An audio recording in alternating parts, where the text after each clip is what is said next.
Go-Nads! It was 2 months ago when Nadine Dorries said she was standing down with immediate effect. Today, she has finally quit as an MP. Tax the Rishi and Spain pain. These are the interesting times.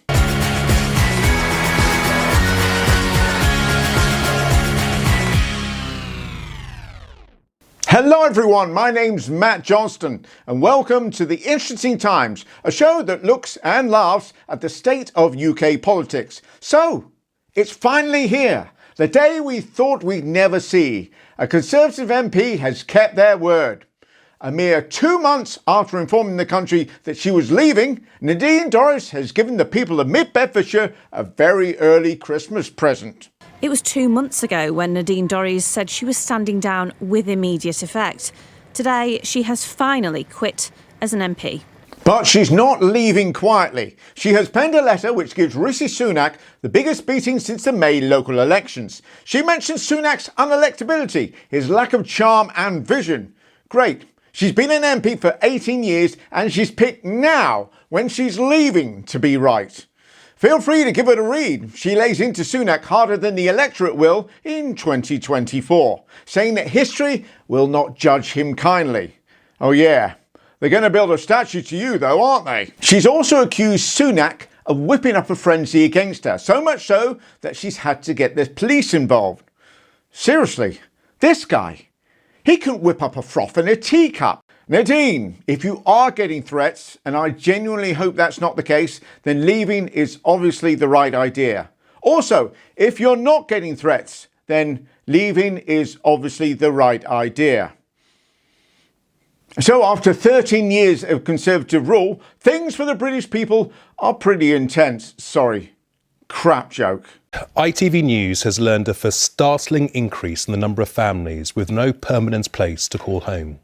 New research shared exclusively with us by the charity Crisis found there's been a 10% increase in homelessness in England in the last 2 years. That's nearly 250,000 households. Well, it's no surprise that people in this country are struggling. We've all been forced to slow down on a motorway of meagreness while our glorious leader passes over our heads in a helicopter telling us how proud he is of watching us struggle. People are now living in tents as they can't afford rent. They would have probably stopped eating if it wasn't for food banks. And theft of baby products is at a depressingly all-time high. A study on universal credit, currently £85 a week for an individual adult and £67 a week for under 25s, shows that in order to survive, they would need to be paid £120 a week for simple basics. That means over 25s are £35 a week shy of that figure. And if you're under 25, nearly half that figure. Forget having it large on a weekend. I mean, does that still happen? You certainly won't be moving out in your parents' place to get somewhere to rent. And as for buying, the only real chance is to pick the right scratch card. Or at least it would be. Except you don't have any money to buy one. God, this is depressing. But is there a solution? Of course there is. It's plainer than your local Conservative candidate. Tax the rich. There's a three-word slogan you can get behind. And indeed one that would actually work. Taxing anyone making, not earning, £2 million a year would only hit 1% of the country, but raise £80 billion net in revenue. The slightly less popular idea of slapping VAT on everything would bring in another £100 billion, and the even less popular, amongst some, business of not collecting taxes means the UK is missing out on approximately £42 billion a year. All while the government refuses pay rises for public sector workers and tells private sector workers to get better paid jobs. It's the equivalent of refusing to plug up the hole at the bottom of the Titanic where the icebergs come through, but Sunak telling us he's helping by pissing out the champagne he's been drinking. And what about the energy bills? Well, it's good news. They come down from extortionate to completely unaffordable. Step forward, Parliamentary Under-Secretary of State for Nuclear and Networks and man in charge of not giving a shit, Andrew Bowie, who was sent out to do the morning rounds to show, yes, it's tough, but the government were listening. I'm sorry, what? So I would like to ask you, on behalf of those viewers who are struggling, whether or not you think it is right that these standing charges have risen. Look, I think what we need to focus on today is the fact that people's average energy bills are coming down. It's a positive day in that energy bills are coming down. But they're telling you it's down not. From £580 at its peak. And as I said, half of everybody's energy bills in this country, half of everybody's bill in this country was paid by the government last year. Well, our action last winter was worth far more than £60 a month. We actually paid, in fact, every single person in this country's energy bill, half of their energy bills over last winter. Coming down. My job is to ask questions. My job is to ask questions on behalf of our viewers and to try to elicit an answer. Mr. Bowie, it just seems that you've got, I'm saying this in this polite way, that you've got deaf ears here. And for all the talk of energy security, our energy suppliers are surprisingly unhomegrown. We may have Brexited, but no one told the energy suppliers. EDF, or Électricité de France, which is an electric company owned in part by the government, the French government, have reported profits of £1.12 billion in the UK. I mean, losses in France, of course, because of some interfering French government policy that puts meaningful price caps on its people, paid for by the British energy consumer. Of course, all this economic pain, according to Sunak, is showing that his plan's working, which is why we need to keep suffering. Did he say we? Of course, there's no I in Tory bastard. Following on from the Kuching King's 45% pay increase, those MPs who will no longer be MPs after the next election, next year or sooner, those MPs will be receiving a pay increase of 50%. Allow me to explain. You're probably thinking once an MP has lost their seat, then they clear their desk, take their all-important life skills and become crash test dummies, right? No, they're given 4 weeks' pay to wrap up casework and complete other duties, or at least they were. Now they've been given a 50% pay rise, which equates to 4 months' pay, or £17,300. Now, on one hand, as I'm sure all of you are, I'm horrified by this. But on the other hand, I'm thinking if these space waiters can be bought, and yes, of course they can, then 360 Tory MPs times a year's salary, which is, who gives a shit? Let's start a crowdfunder. So what are these poor MPs going to do when they are literally or metaphorically kicked out of office? Lee Anderson is on it. He's found himself somewhere to live, and honestly, it's so him. Hey up, it's Lee, Member of Parliament for Ashfield and Eastwood, here back on Mucky Alley. Look at status. We've got 1, 2, I think 3 dirty mattresses. Come here, Karen. Look here, we've got doors, we've got filth, we've got rubbish. There's no wonder there's rats running up and down here. So, it wasn't to be for the Lionesses, beaten in the final by an inspired Spanish team. But they have themselves brought hope to a section of society that aren't used to feeling that emotion. England football fans. And they showed great resilience and skill to get to the 2023 World Cup final, including having to deal with some obstacles along the way, including having to carry just about anybody that wanted to jump on this particular bandwagon, like our Prime Minister. Rishi the lying fart, seen here losing in a wrestling match with an England football top. Your Prime Minister, you are allowed to take the tags off. We all know you're just going to slap it on expenses anyway. Then they managed to green screen him into a pub surrounded by friends, but forgot to put any liquid into his glass. Interesting that this little lad is the only one looking the other way, but of course he is, as that's where the screens showing the match are. Rishi and the Labour leader, Keir Starmer, said it was marvellous that the Lionesses had inspired their daughters, which is weird, as I thought that was their job. Then Lib Dem leader Ed Davey posted a picture which appears to be a picture of him telling people to get out of his pub. 4 punters, 2 drinks. Probably explains why the hospitality business is doing so badly. SNP leader Hamza Yousaf decided to wish the England team luck, saying he was looking forward to the match. Look, I will be watching the game for sure. I wish the Lionesses every bit of luck.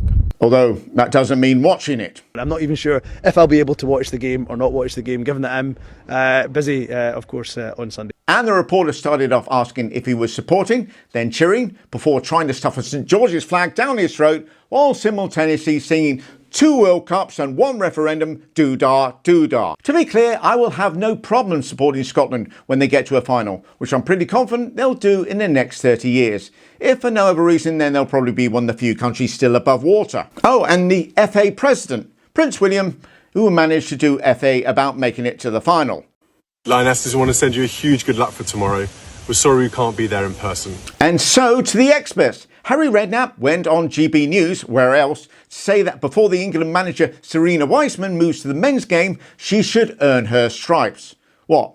Like winning a European Championship? She's not going to be ready to manage the England team, no. Like the men's team, I can't see that really, to be truthful with you. I'd be lying if I sat here and said, yeah, it'd be a great idea. I don't see that at all. If she wants to get into, if she feels going into the men's game, I think she's going to have to start somewhere and earn her stripes in the men's game. Harry Redknapp there, who himself earned his stripes by picking up such major honours as the Intertoto Cup, the Associate Members Cup and the Football League Cup runners-up. Then there was Sky News. Well, I tell you what, actually, this is quite an interesting front cover. And I don't want to sort of pour boiling water on it, but it isn't that diverse. I mean, it really sticks out at you that, they're all they look sort of blonde, blue-eyed. Yes, he really did say that. So putting aside the fact that Lauren James is on the front cover, worth mentioning 2 points. Firstly, that only one of these players has blue eyes. Second point, okay, I'm guessing, and I could be wrong, that some of these women dye their hair. And on the flip side, maybe they don't, because, and I don't think I can stress this enough, that's none of my, and consequently your, fucking business. If you're serious about getting more women and girls involved in sport, and something tells me you're not, don't mention what they look like. Because that's one of the things stopping women getting involved with sports. All right, I know what you're thinking. Great, Matt. The women get to the World Cup final, something no senior team has done since 1966, and all you can talk about are how stupid the men are. Oh, don't worry. In the age of progress, women also have arses that they can talk out of. Trying to encourage people to like women's football is like trying to get men to like fat women. It's against our biology. Well, that's news this Mix-a-Lot and Queen and AC/DC. But the news hasn't been about the final, but what happened after the final? The Spanish FA president, Luis Rubiales, did attend the World Cup final and gave the Spanish captain a kiss she didn't want before patting her on the backside as she walked away. Something that didn't impress the women's team, and also Spain's Prime Minister, the suspiciously Spanish-sounding Pedro Sanchez, who said that Rubiales' apologies were not enough. I even think they are not adequate. He has to continue taking steps to clarify what we all saw. Well, I think we all know what he needs to do to embrace equality. Kiss the men too. See how he gets on with that. I would say knock yourself out, but I kind of think that that's going to be taken care of. Okay, so men making sexist comments, not bothering to follow the game, commenting on women's appearance, and now the World Cup champions have to deal with some pretty unwanted physical attention. And to top it all off, the aptly named man-child, that is FIFA President Gianni Infantino, when pushed on equality in football, said, "Women have to convince us. The door is open. You just have to push it." Well, knock, knock, motherfuckers. He's facing full-scale mutiny, with the entire national team refusing to play until he leaves his post. Yes, the Spanish women's team have refused to play until Gropey McGropey-Face resigns. But he has a message for them. Do you really think I deserve this hunt? People demanding my resignation? Is this so serious for me to have to resign, having done the best management of Spanish football? Do you think I need to resign? Because let me tell you something, I'm not going to resign. I am not going to resign. I am not going to resign. No voy a dimitir. And there have been resignations from the women's coaching team, who were coerced into sitting in the front row and applauding this crap. I mean, he's got to go, hasn't he? Well, let's go over to GB News now, where consent, by all accounts, is a bit of a grey area. I really struggle with the world that we're living in today, when I feel like things are blown out of proportion so much by the media. Do you know what? It's the heat of the moment. We've just won the World Cup, and the whole world will be a much simpler place rather than blowing it up into such a massive thing. I really struggle with that. It's these small things that get blown up. Okay, first things first. That kiss you showed wasn't the kiss everybody's upset about. And secondly, they didn't win the World Cup. The women picking up their medals did. But come on, fellas. I mean, you're always the first to talk about these players in terms of daughters or sisters, etc., rather than top-level athletes competing on an international stage. So if that's the case, would you want someone to just going up to your daughter, sister, cousin, etc., and just kissing them without consent? It seems everyone wants to talk about inspiration about this World Cup.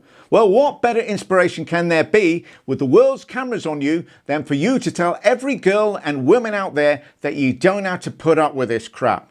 Now, that's a legacy worth having. Thank you all so much for watching, and if you are enjoying these vids, then please don't forget to like, subscribe, share and comment. Love to get those comments. And I'll see you Wednesday. Take care.